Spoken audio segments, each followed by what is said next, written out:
Hello friends, welcome back to my channel Anushree blog. তোমরা সবাই কেমন আছো? আশা করি তোমরা সবাই ভালো আছো আর আমি অনেক ভালো আছি। তো আমরা রাস্তায় বেরিয়ে গেছি মেলা দেখার উদ্দেশ্যে। ইন্ট্রোটা দিতে পারিনি, খুব তাড়াহুড়োর মধ্যে বেরালাম ওই জন্য। তো এই রাস্তা অনেক দূর থেকে গাড়ি পার্কিং করতে হয়েছে, তো ওই জন্য হেঁটে হেঁটে যেতে হচ্ছে। অনেকটা দূরই যেতে হলো হেঁটে। তো ওই দূরে থেকে দেখা যাচ্ছে মেলাটা। আমার ফোনের ক্যামেরাটা অতটা ভালো না, ওই জন্য ঝাপসা দেখা যাচ্ছে খুব। আমার ফোনটা খুব প্রবলেম করছে। তোমাদের সাথে খুব তাড়াতাড়ি শেয়ার করবো আমার নতুন ফোন। তো দেখো ইলেকট্রিক নাগরদোলাটা কত বড়, আমার তো দেখেই মাথা ঘুরছে। ভেবেছিলাম উঠবো, তো ভয় লাগছে, অনেক উঁচু নাগরদোলাটা।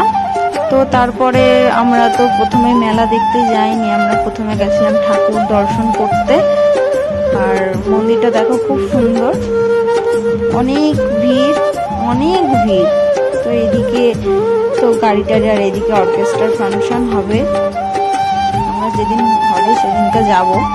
তো মামার পাপা চলে গেল টিপ নিতে ঠাকুরের। তো আমরা সবাই নিতাম, তো এক একজনের 100 টাকা করে বলছে চাইছে। একজন যদি দেয় তাহলে 100 টাকা, দুজন নিলে 200 টাকা। তো মামার পাপা নিয়েছে, ওদেরকে 150 টাকায় দিয়েছে। তো আমরা মেলার ভিতরে চলে এসেছি, দেখো কত জিনিস বসেছে।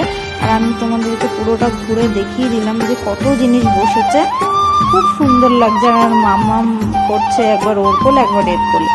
তো এই যে আমরা 4 জন এসছি।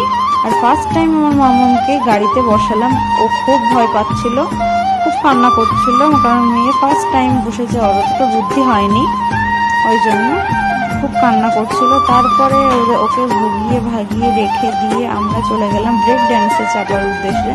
তো ব্রেক ড্যান্সে চাপতে তো খুব ভালোই লাগে, কিন্তু এখানে আমার এসে একটা বিপদ হয়ে গেছে, ঘাড়ে প্রচণ্ড লেগেছে। তো মেলার ভিতরে ভিডিও করছে ভাই। তো আমার ভিডিওটা এই পর্যন্তই, ভালো লাগে থাকলে যদি অবশ্যই লাইক কমেন্ট শেয়ার করবেন। টাটা।